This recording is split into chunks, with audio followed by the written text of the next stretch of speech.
we'll just give people about another minute or so to come on in. Looks like they're all piling in at the last second. All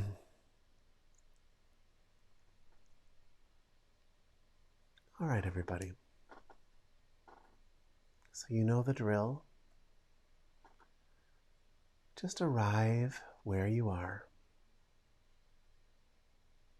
Let your awareness take in the room and its surroundings all at once.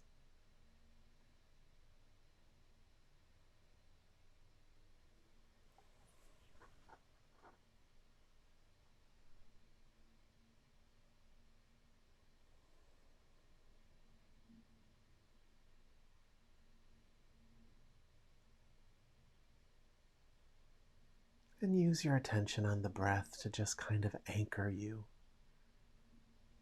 into this moment.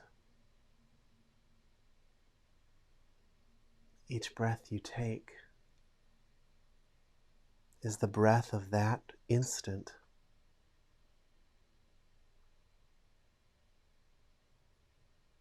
Each breath you take is never to return.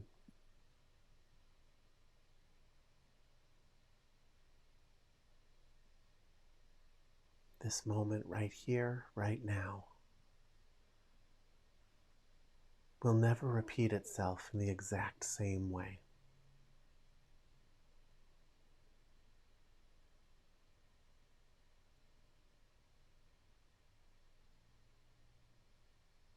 So let go of your recorded past. Let go of your projected future.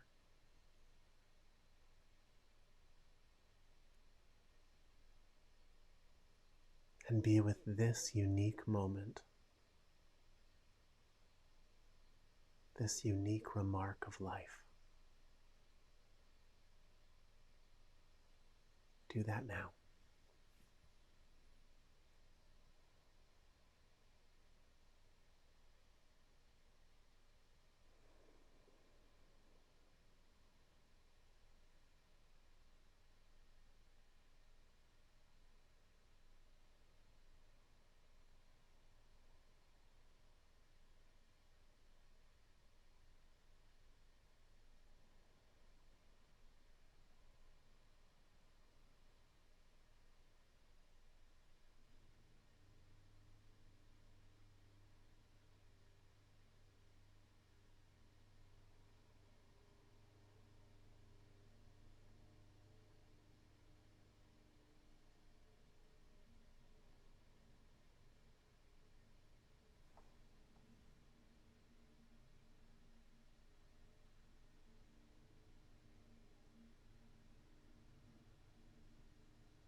That little bit of anxiety that one of you is feeling right now.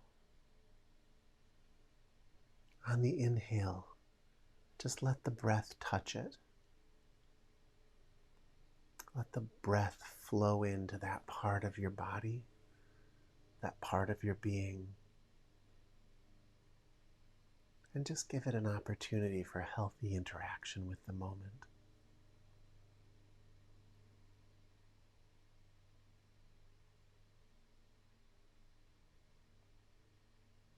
Nothing to be amped up about. Find the ground in this moment. Plant yourself there.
And there you go.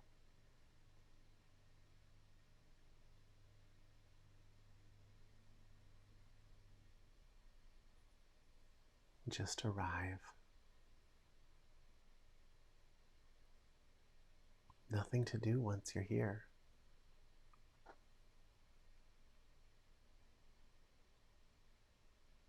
Just arrive in this moment.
So this moment is a combination of two things.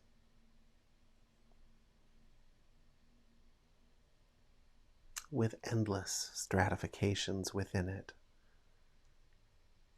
But at a broad level, from the perspective of a meditation class, two things.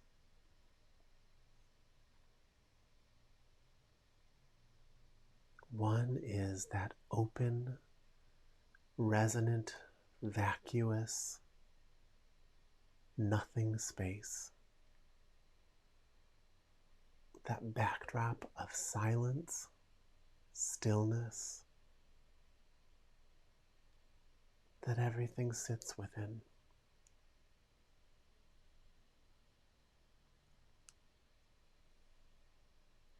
Which is like a void, but it's a void with absolute potential.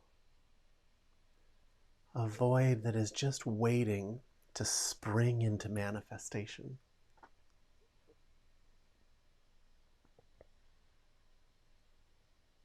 And that void, that potential, that's what you actually are.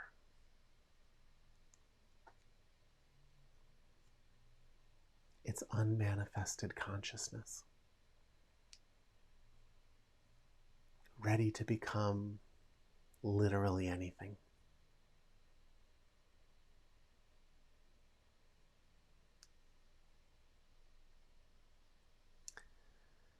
And the other part, the second part, is the part that's already manifested. The experience that you're living in, as well as how you have arranged the story of your life in your head in this moment. That experience of what you think it feels like to be you in this moment.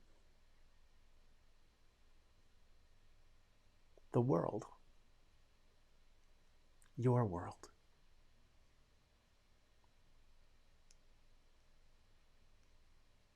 That world shifts every time you shift your attention.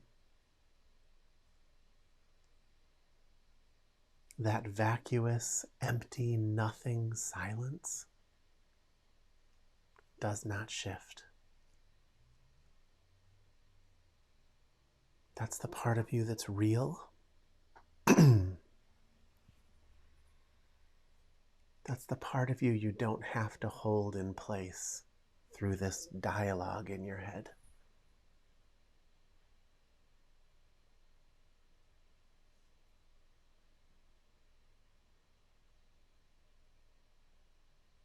It's self-existent. It's pure power, pure potential energy. And it's the wellspring out of which everything comes.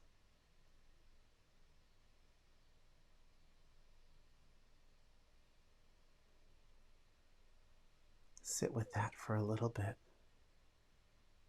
and then we'll go deeper.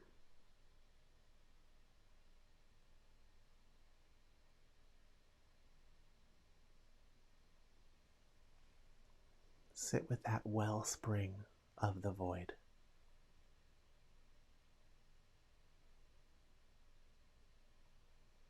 Get in touch with the unmanifest part of your life, right here, right now.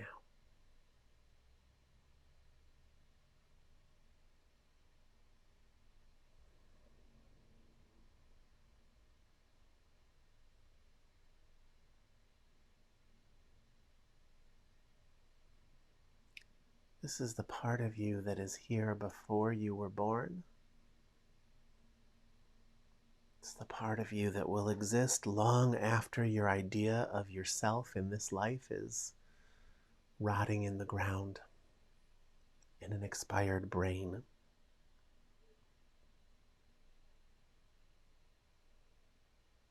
That's what we mean by real.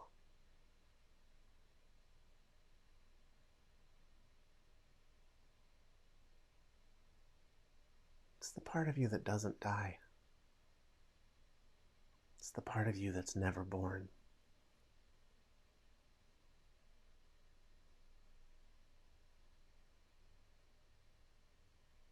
And it's the power keeping everything afloat. It's the part of you that is one with divinity.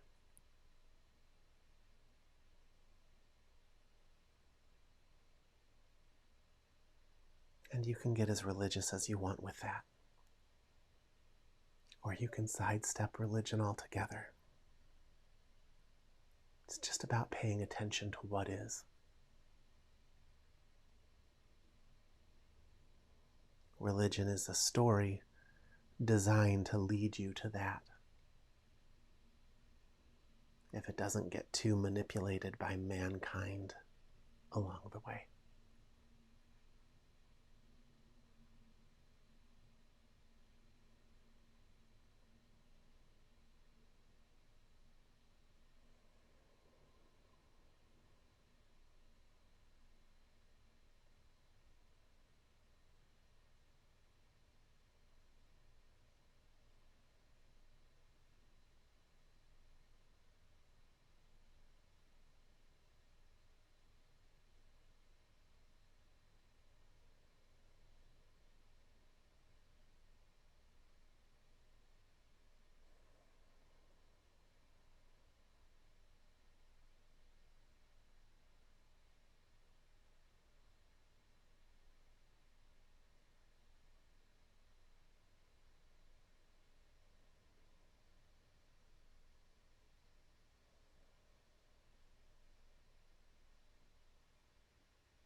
To be with it, you can't latch on to any of it.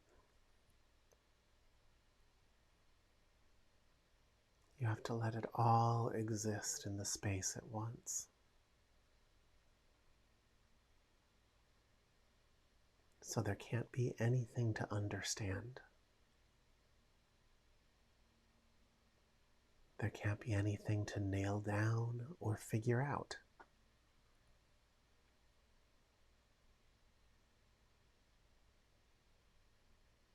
Just be aware of it.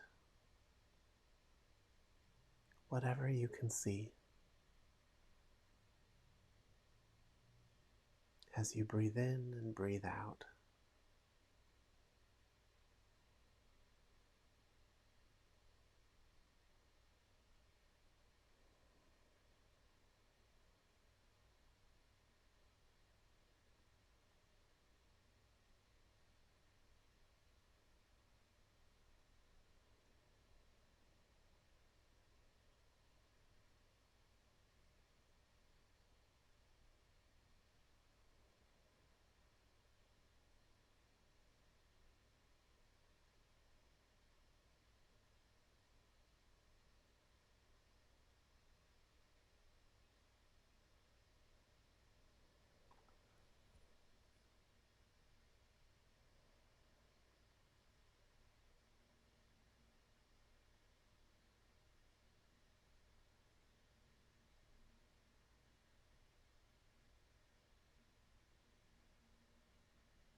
Now,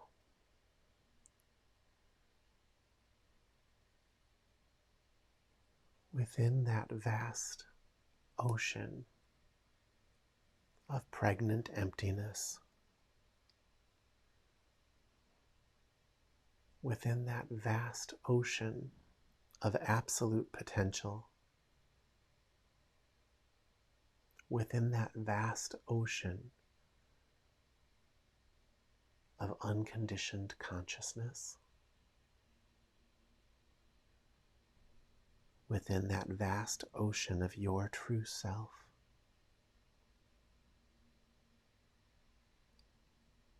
there's just this little island of manifest life. Doesn't look like a little island to you because it has all your focus most of the time, but it's the tiniest bit of what you are. Really a petty little system of likes and dislikes that we take very seriously.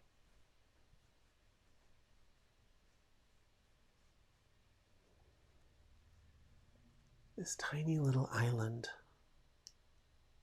that is your experience of being a person, a personality.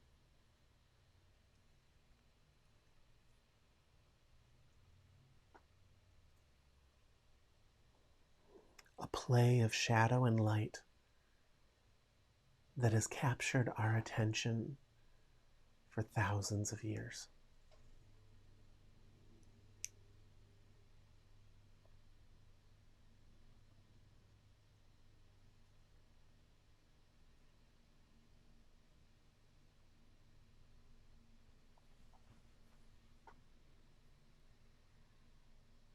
In this little manifest universe, this little rinky-dink universe of cause and effect that we all are playing around in, has often been split into smaller pieces so that we can better understand it and better work with it. Usually it's a system of elements. We describe it in terms of earth, air, fire, water. And then this other element, usually described as ether or spirit.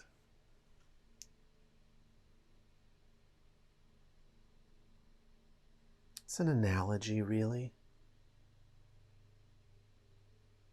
It's qualities that are similar to what we know about water, qualities that are similar to what we know about earth or air or fire or spirit. Earth is the part that's grounded and stable and cooling to the mind. Air is mobile. It's all the movement in the story. Fire is transformative. It turns one thing into something else. It's like the enzymes in your body converting molecules into something else.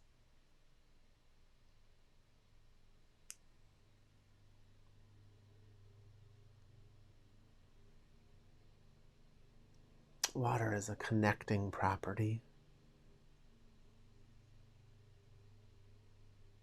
It's woozy and emotional.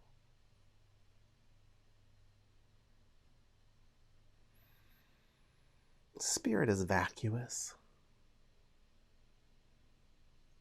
It's just like this big vacuum in which everything is occurring.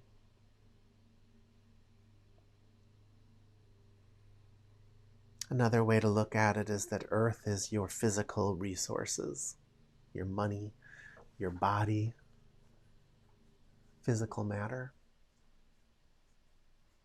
Air is your mental resources, your thoughts and ideas. Fire is your energy, it's your passion and willpower and creativity. And water is your emotional self. It's unifying. But it's wet. It's dampening to things. Connects everything to everything else. Takes whatever shape it fills.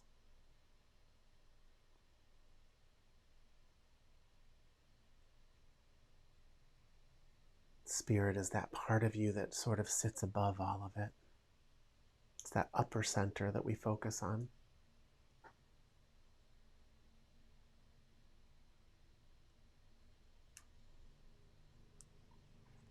If you look at any moment in your life, that moment is a unique combination of those elements.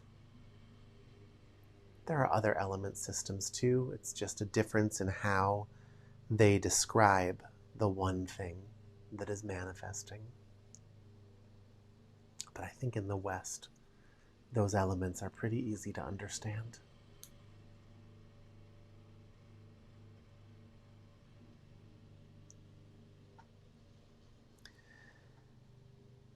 This manifest world, this little island, it's a very challenging place. And it's designed to be that way. You're designed to benefit from that. If you look at the human body or the animal body, any body on this planet,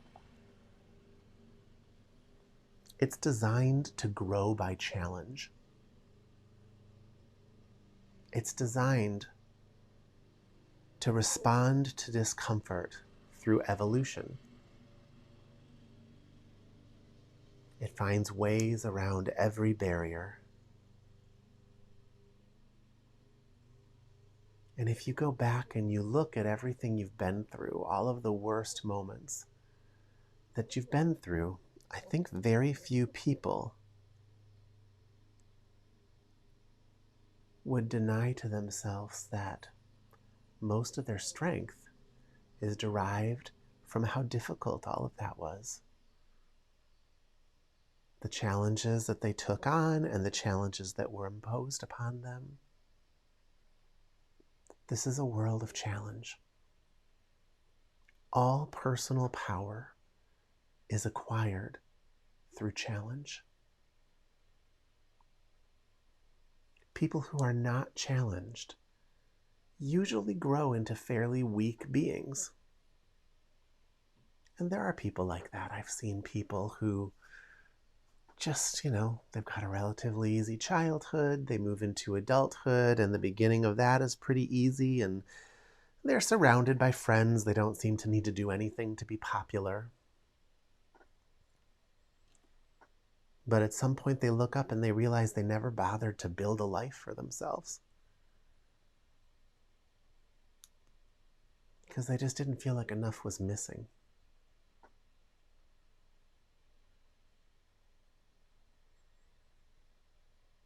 What's challenging you? It's a story, right? But that story, again, is an arrangement of elements. Those elements make up this universe.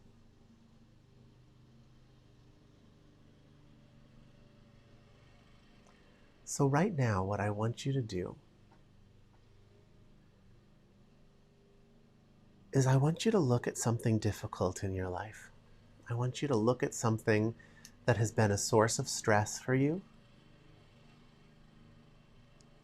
or something that pisses you off, or something that just if you could, you would just delete it from your life to try and make the world a better place. Maybe it's an interaction with a person that you have on a regular basis. Take a few moments and just connect with something negative in your life. Do that now.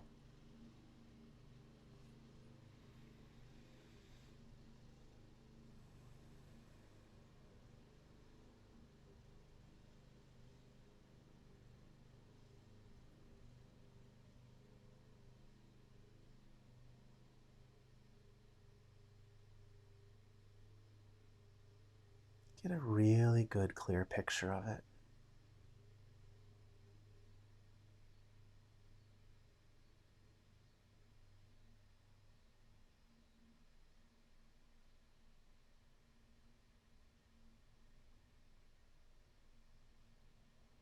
Let yourself feel it a little bit, but don't leave your meditative space.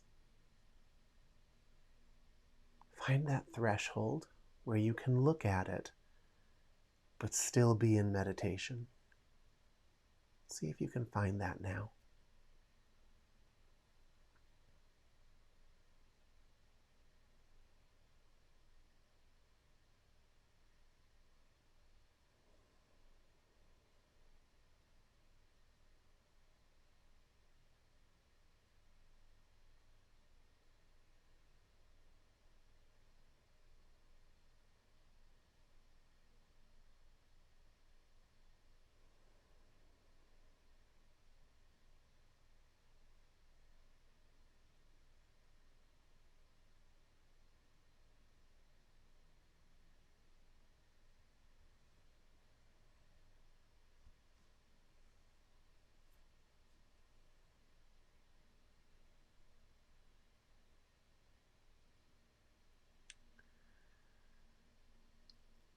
I want you to notice the elements at work in that scenario.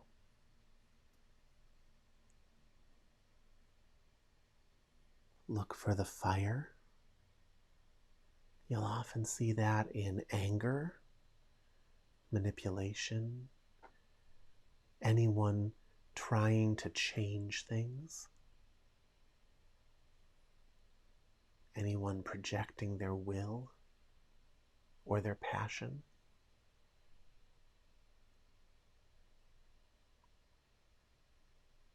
Notice the fire in that scenario.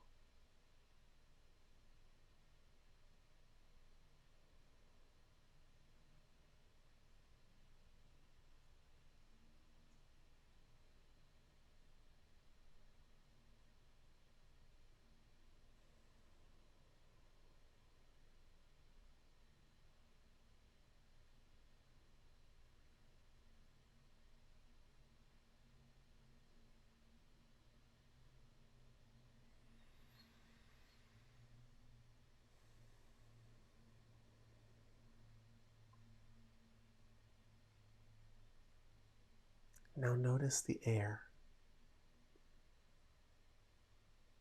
The air is the exchange of ideas. It's the mobile aspects of the story. It's the instability within the story.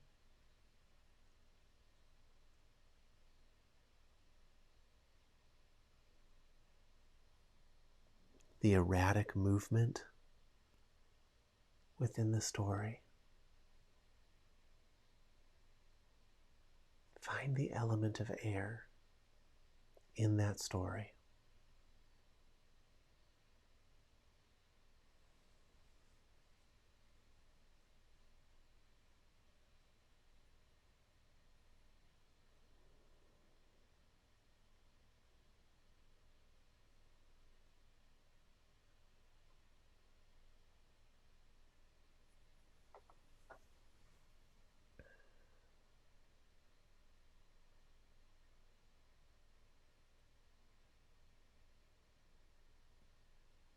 Notice how it interacts with fire.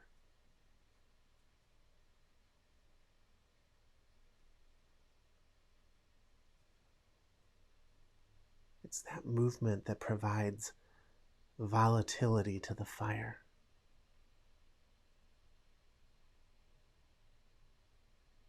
Just like air ignites a literal fire.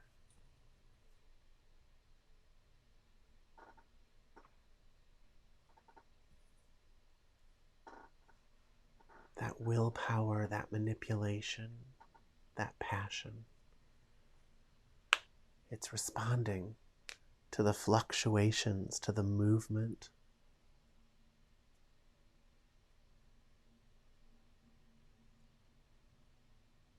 It's responding to that instability. See if you can notice that.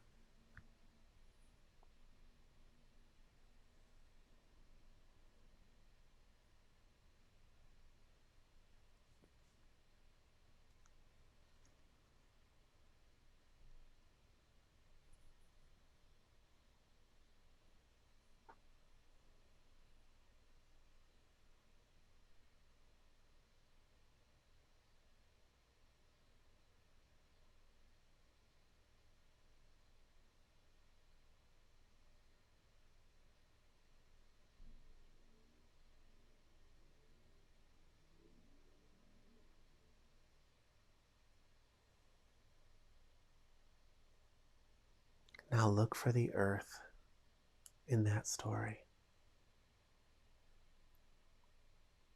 A lot of times that's going to be just the places where you feel stuck, heavy, immobile.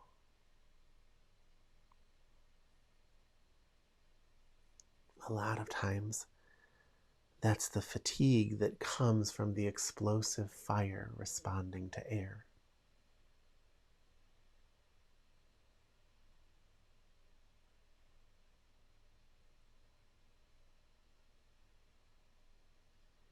None of these elements are the same from one moment to the next, but you can see how they interact with each other. Find the earth.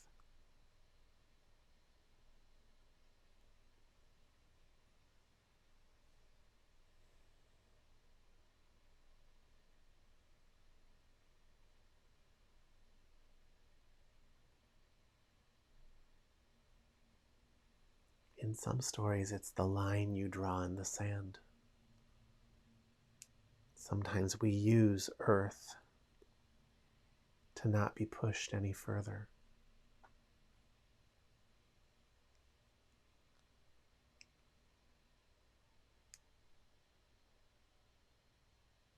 It's that hard stop.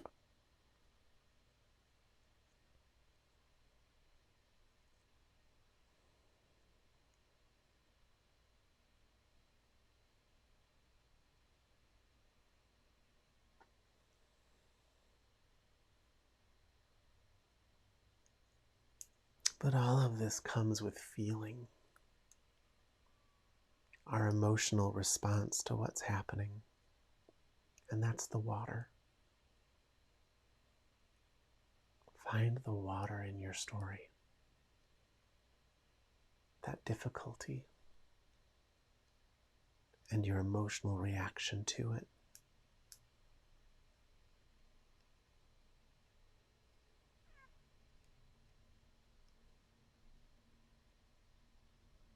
It seems like water is moved, but actually it's moved by air. Water itself is immobile. It doesn't determine its own shape. It responds.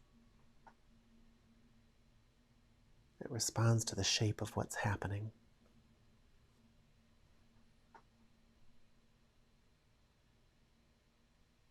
It's part of what makes us kind of like a puppet to our circumstances. We cry when we're told to cry. We laugh when we're told to laugh. We get angry when we're told to be angry.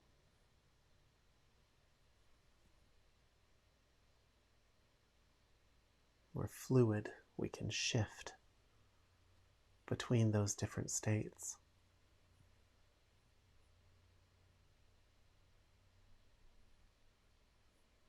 Blown there by the wind,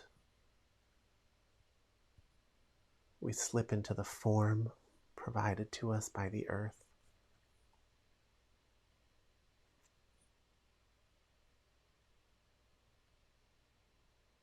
More or less stable according to how much fire is present.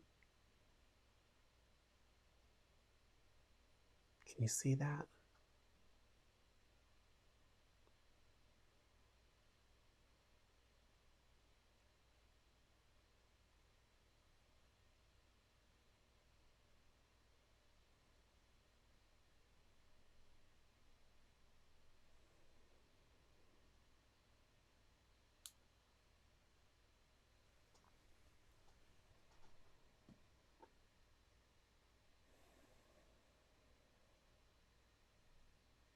So this is your difficult moment.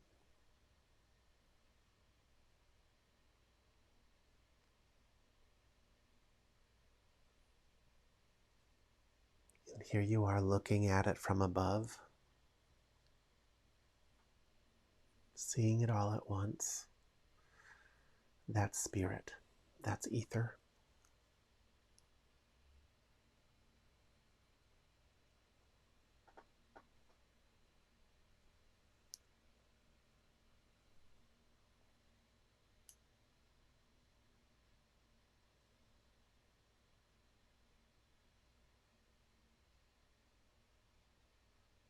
Those elements,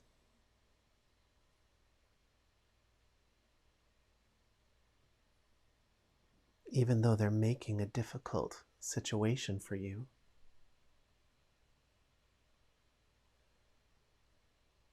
they're actually gifts. This is the gift of life. And this is what I really want you to see tonight.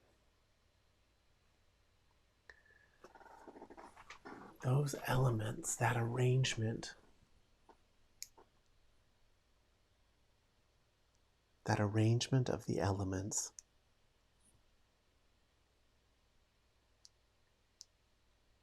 that pain that it causes, that discomfort, that stuckness, that feeling of being subjected to fire and erratic movement, the effect it has on your earth and your water. All of that is your purpose for being here. You came here to be put through something for your evolution.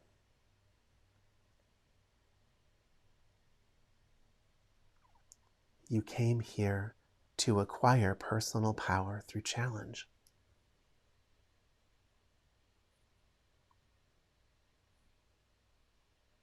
When you look at your stories, you see villains, you see difficult people, but it's not about them. They're just playing a role. They have their own elemental makeup. They're having their own experience of the elements, their own experience of life.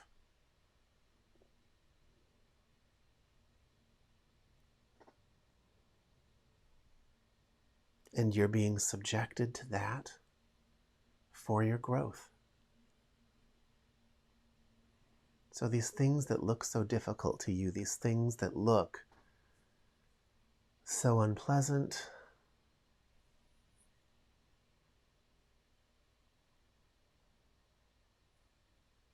this unpleasant interior actually has a very pleasant exterior.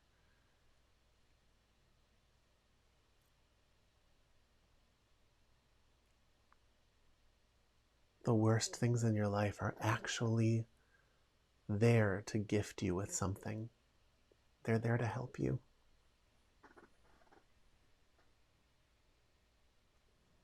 They don't have all of your same priorities, right? You've slipped into a system.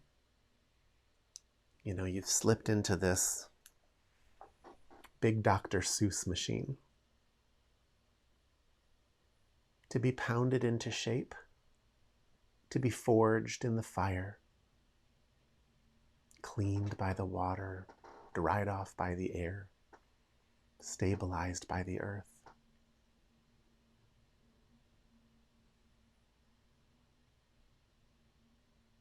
But its underlying nature, even if it kills you, literally kills you,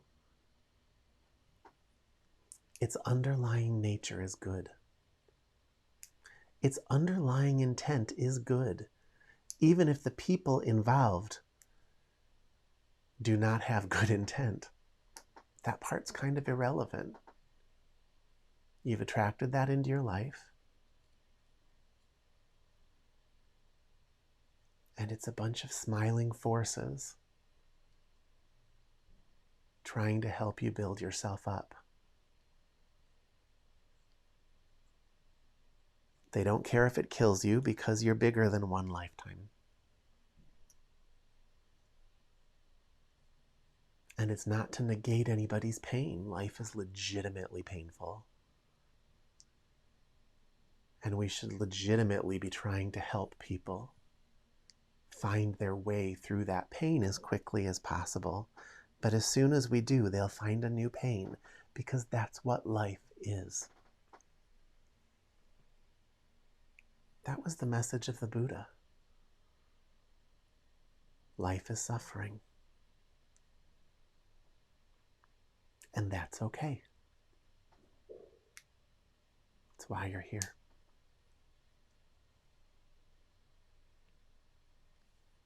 You aren't here to play around in a Garden of Eden. You're here to work. You're here to grow. You're here to hurt. And it's so temporary. Life is so short. But some of these things that hurt so much in you, if you could just take a little time to connect with the reality that those things that are hurting you are actually gifting you.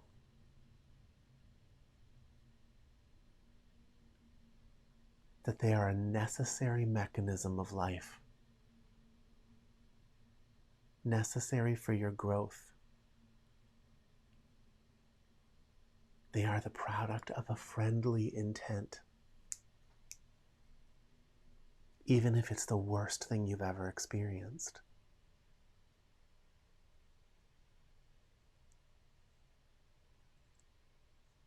You know, this thing inside of you that wants to avoid suffering and seek pleasure, it's part of the system. It's there to make it harder so that you grow more, so that you act, so that you don't just flop under the suffering, so that you're forced to dig your way out of it before the next challenge comes.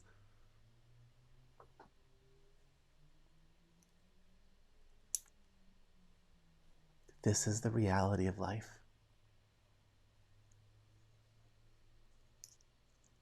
Anyone who tells you something differently is selling something.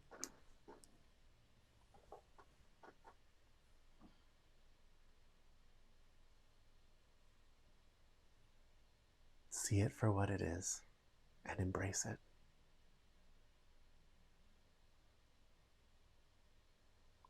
Most people, when they pray, they're always praying for the lifting of suffering. That's a stupid prayer. That prayer isn't worth anything. And it mostly won't be fulfilled because it's not why you're here. A better prayer is bring it on and help me learn everything I can from this. I accept. Now help me learn everything I can from this pain. I'm showing up. I'm staying open. I'm not trying to protect myself from it or close down. Bring it on. You trying to teach me something? I'm here. Teach me.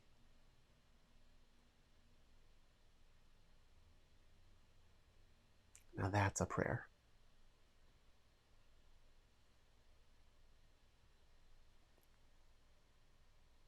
Funny thing about that prayer is that that's the fastest way out of the suffering. The fastest way out of it is through it.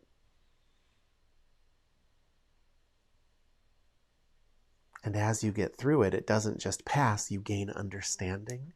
You gain appreciation. You gain the kind of knowledge that I'm imparting to you tonight. It's revolutionary, isn't it? But I think if you really look at it, you won't be able to deny that it's the truth. You've tried it every other way. Has it gotten rid of your suffering? Or is it always sort of something?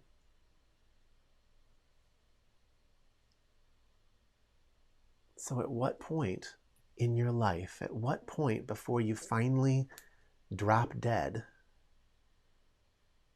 are you going to look up and accept things the way they actually are? And work with the strengths of the situation you're actually in instead of the situation you wish you were in. Consider the possibility that you have no idea what you need. That if you knew what you needed, you'd be a much happier person because you would just go out and have it. That's what it means to surrender. When you hear those spiritual teachings on surrender, that's what that means. It's not just some frilly, deep breath in the moment. It's acceptance of things exactly the way they are and a willingness to work with them on their own terms.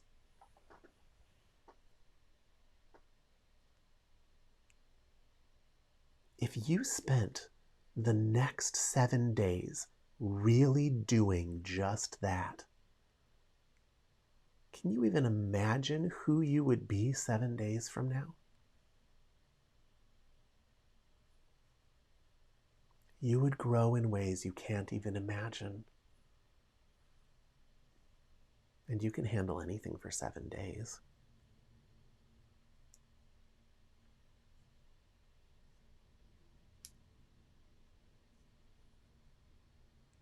When my father passed, it took him 11 days of slowly dehydrating in a bed.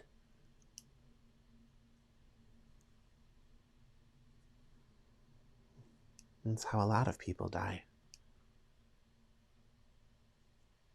Why wait for a moment where you have no choice? Choose to surrender now and participate in life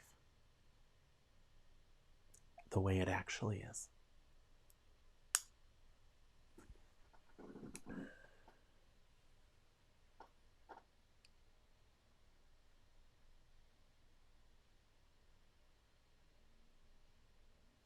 It's one of those teachings I bet 6 or 7 people will watch this video in its entire lifetime. Because almost nobody knows what to do with it. But you guys are here, so you're ready for it. You stayed in here, and so you're ready for it.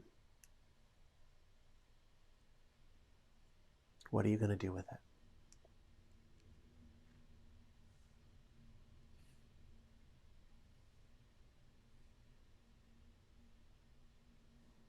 Any questions?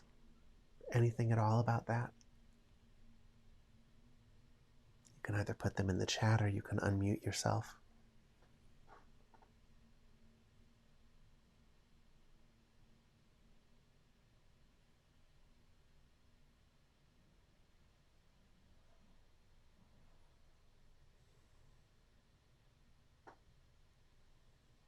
Even those of you who have found a little respite in the busy stories of your life, those stories will end. They will be taken away. You can count on it.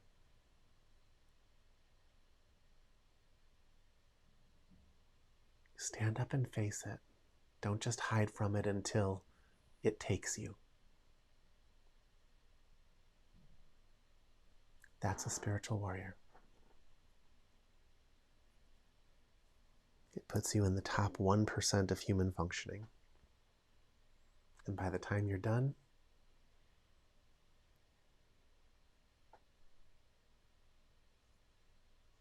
you'll be a completely different person. Strong in ways almost nobody is. Question?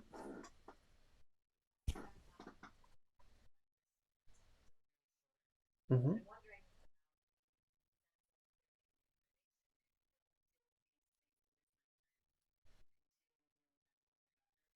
Mm-hmm.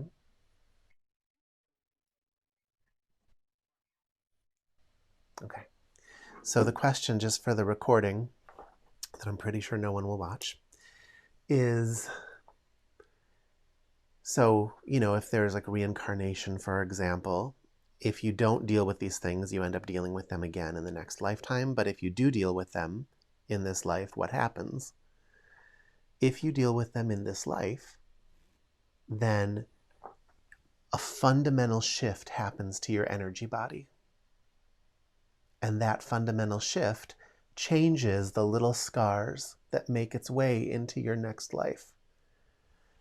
And so you will either not encounter them again, or more likely, because there will be echoes of it, you will encounter them, but because you found your way through it, similar to how maybe you haven't ridden a bike in 10 years, but if you get on a bike, you might wobble for a split second and then you're good to go again. When you encounter this next time, you will find that your body knows how to move through it. The realization will come very quickly. That happened to me a lot in this life. So there were a lot of things early on that, like in my early 20s, when I finally started kind of organizing my spiritual life and my mind, there was just this series of amazing revelations that I thought was like a product of this life, but it wasn't. It was just, I was shaking myself awake back to the level where I left off. And so it's the same. If you don't deal with those things in this life, it's actually much harder in the next, because you don't remember why you feel the way you feel.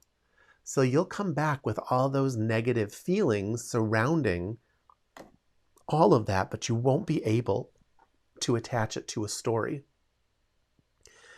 And so because of that, you just kind of feel stuck for a long time, and you just wonder why you feel different from everybody else. So, it's a big deal. If you can see something to work on, you want to work on it. And the beauty of meditation is that meditation, eventually, if you're really sitting with it and allowing yourself to expand to your limit, when you hit that wall is kind of where you left off. And you'll know you hit it because everything in you'll probably disappear from me for a year, right? Like I'll become someone that just leaves a bad taste in your mouth, and you won't want anything to do with me. And it'll be because a part of you knows if you go any further, you're going to become something different than you've ever been. And that scares the personality. But if instead you can just remain seated in those moments and just keep going, then what happens is you will start to illuminate things, and you'll even begin remembering things from your past lives. So if you're a very flexible visual person, you will remember them maybe in your meditation. I would say most people will start finding that they have dreams that don't feel like dreams. There'll be dreams where it's like so much about that life in that dream. Like even though you're just in a room, you know everything upstairs and downstairs, and you know the history of every single person, and you don't even have to tell it to yourself. It's just the backdrop of the dream. Those dreams are not dreams. Those dreams are actually enlivened past lives. And so you will start to remember those, and you'll begin dealing with them. Really what they'll do is they'll shed a lot of light on a bunch of the stuck spots in this life, and it'll give you the impetus to let go and change it. Or it'll show you people that you've been getting together with and indulging, all your life, and sort of what your past history is with them. And so it'll kind of give you that impetus to say, okay, I either don't want this person in my life anymore, or I want to change how I relate to this person. And you've personally been through that. I've seen you go through that with your mother. Completely just changing how you relate to somebody. So that's what happens when you're really practicing and really giving yourself. You start to have those awakenings. Anything else?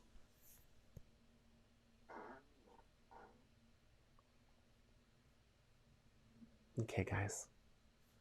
So this week, give yourself at least a few moments. If you can't live there, which is a big ask, give yourself a few moments where you just go ahead and see something difficult and you throw yourself wide open to it. You just walk into it with an attitude of bring it on, I'm here, I'm going to feel it. Let me learn everything I can learn. Start exploring that on purpose instead of by accident like everybody else does. Okay? If there are any other questions, I'm happy to answer them. Otherwise, I'm going to let you get back to your night.